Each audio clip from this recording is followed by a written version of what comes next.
Hello guys, once again आपका अपना YouTube channel the defence guideline में स्वागत है। जैसा कि फ्रेंड मैंने आपको प्रीवियस वीडियो में बताया था, सीआरपीएफ पैरामेडिकल स्टाफ और जो एसएसबी कांस्टेबल का एग्ज़ाम जो 2020 में होने वाला है, उसके लिए मैं जीएस का 1500 प्लस क्वेश्चन सेट लाया हूँ। अगर आपने इसके प्रीवियस वीडियो को नहीं देखा है तो वो उसमें आपका पार्ट 1 सीरीज़ है। मैं पार्ट 1 में आपको 1 से लेकर 47 तक का क्वेश्चन करा चुका हूँ फ्रेंड। इस सीरीज़ में मैं आपको 1500 प्लस क्वेश्चन कराने वाला हूँ फ्रेंड, जिसमें जो आपका 400 से 500 आपका हिस्ट्री का सेक्शन होगा, आपका 400 से 500 पॉलिटी का सेक्शन होगा और 400 से 500 आपका ज्योग्राफी का सेक्शन होगा और 200 से 300 आपका इकोनॉमिक्स का सेक्शन होगा।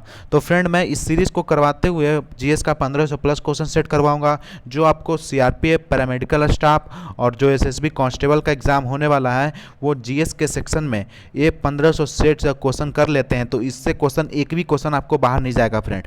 तो मैं दावे के साथ कहता हूँ कि अगर आप जीएस के 1500 प्लस से क्वेश्चन सेट कर लेते हैं तो आपका जो जीएस में आने वाला जो क्वेश्चन है इससे बाहर कहीं नहीं जाएगा। तो फ्रेंड मैंने आपको प्रीवियस वीडियो में हिस्ट्री का क्वेश्चन 1 से 47 तक करवा चुका था। अगर आप लोग नहीं देखें हैं तो डिस्क्रिप्शन में मैं इसका लिंक दे दूंगा, आप जाकर उस वीडियो को देख सकते हैं। उसके बाद या 48 से मैं क्वेश्चन कराने जा रहा हूं, जो पहले मैं हिस्ट्री का सेक्शन करा रहा हूं। तो चलते हैं फ्रेंड बिना देर के हुए हिस्ट्री के सेक्शन में। तो फ्रेंड 48 क्वेश्चन कहता है आपका,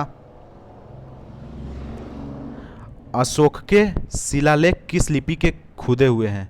जो अशोक के शिलालेख किस लिपि में खुदे हुए हैं आपका, ये आपका खुदे हुए हैं ब्राही लिपि में। किस लिपि में फ्रेंड, आपका ब्राही लिपि में खुले हुए हैं। तो याद रखिएगा 48 का ब्राही हो जाएगा। अशोक के शिलालेख किस लिपि में खुदे हुए हैं, ब्राही लिपि में।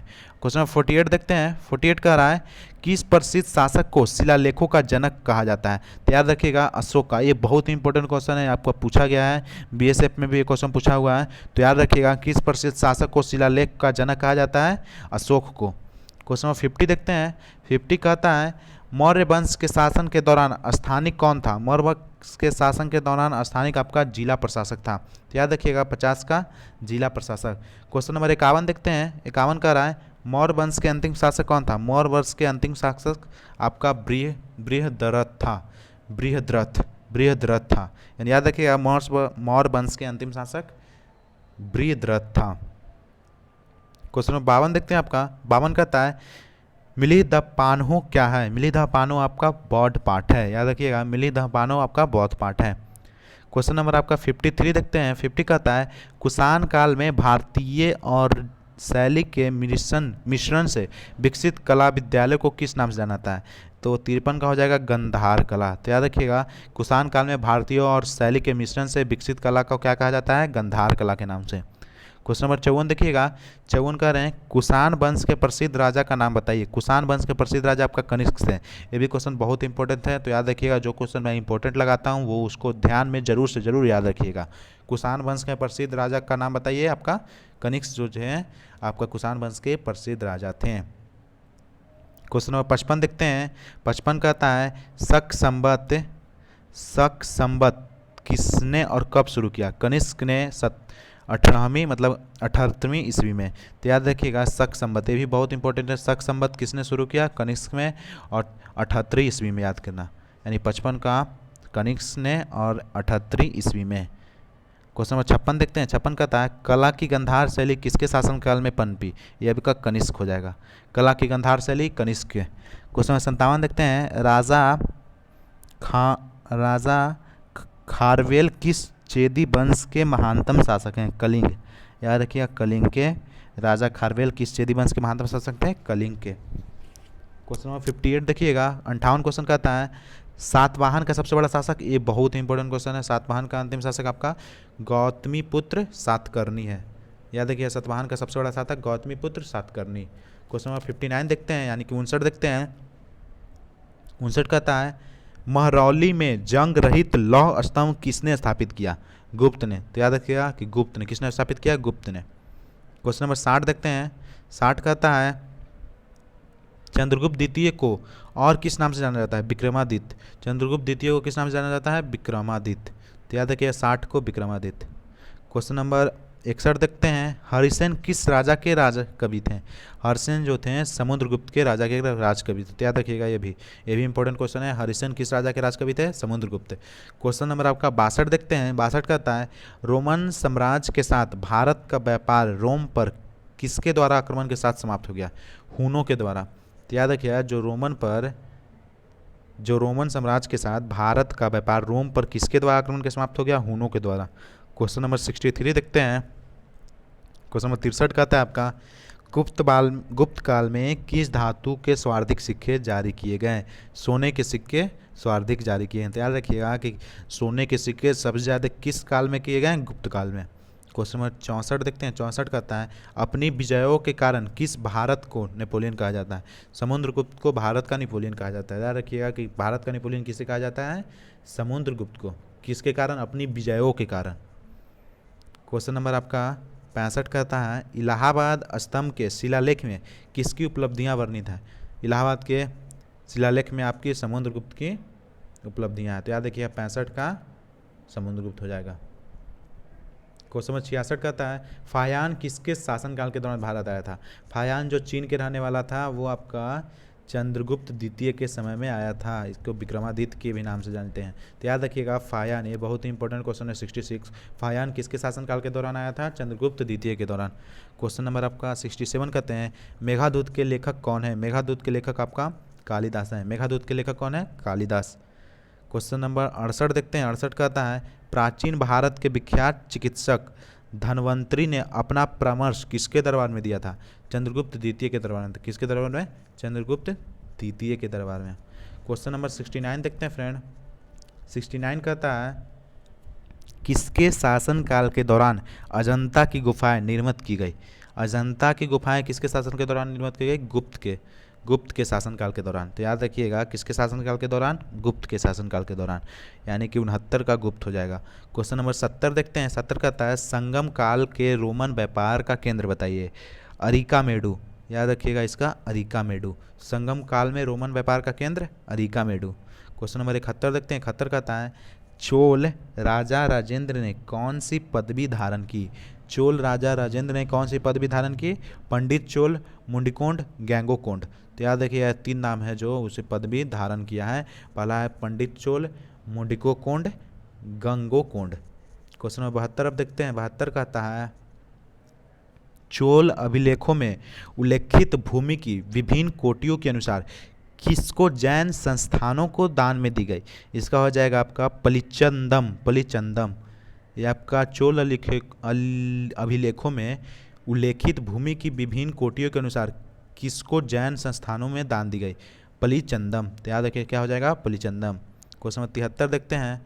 किस चोल राजा ने लंका को पहले जीता था? ये हो जाएगा राजा राज प्रथम। राजा राज प्रथम ने चोल राजा ने लंका को पहले जीता था। तो याद रखिएगा, जो राजा राम प्रथम थे, चोल राजा जो तो प्रथम थे, मतलब लंका को पहले जीते थे। क्वेश्चन नंबर 74 देखते हैं आपका।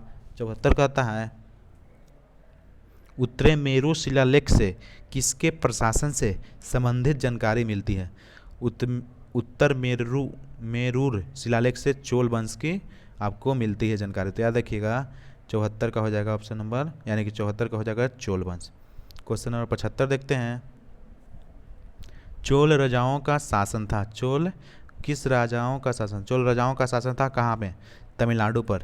तो याद रखिएगा 75 का तमिलनाडु पर हो जाएगा। चोल राजाओं का शासन था कहाँ में? तमिलनाडु पर।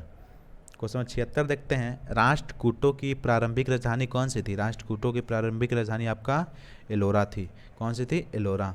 क्वेश्चन नंबर आपका 77 देखते हैं। 77 कहता है, एलोरा के प्रसिद्ध शिव मंदिर का निर्माण किसने कराया था? एलोरा के प्रसिद्ध शिव मंदिर का निर्माण किसने कराया था? राष्ट्रकूट शासक कृष्णा फर्स्ट ने। राष्ट्रकूट शासक कृष्णा फर्स्ट ने करवाया था। क्वेश्चन नंबर 78 देखते हैं। 78 कहता है, राष्ट्रकूट के राजा अमोघ वर्ष ने कौन सी पुस्तक लिखी थी? ये भी बहुत ही इंपॉर्टेंट है, कवि राजमार्ग। तो याद रखना, राष्ट्रकूट के राजा अमोघ वर्ष ने कौन सी पुस्तक लिखी थी? कवि राजमार्ग। बहुत इंपॉर्टेंट क्वेश्चन है। 78 को इंपॉर्टेंट रख लीजिएगा, इसको याद कर लीजिएगा। क्वेश्चन नंबर 79 देखते हैं आपका। राष्ट्रकूटों का सर्वाधिक चिरस्थायी योगदान था। यह आपका कन्नड़ काव्य के 3 कवि पप्पा, पुन्ना और रन्ना तथा कैलाश मंदिर। याद रखिएगा, राष्ट्रकूटों के सर्वाधिक चिरस्थायी योगदान था।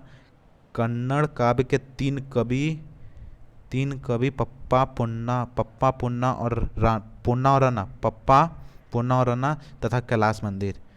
क्वेश्चन नंबर 80 देखिएगा। 80 का था किस राजवंश के दौरान महाबलीपुरम मंदिर का निर्माण किया गया था।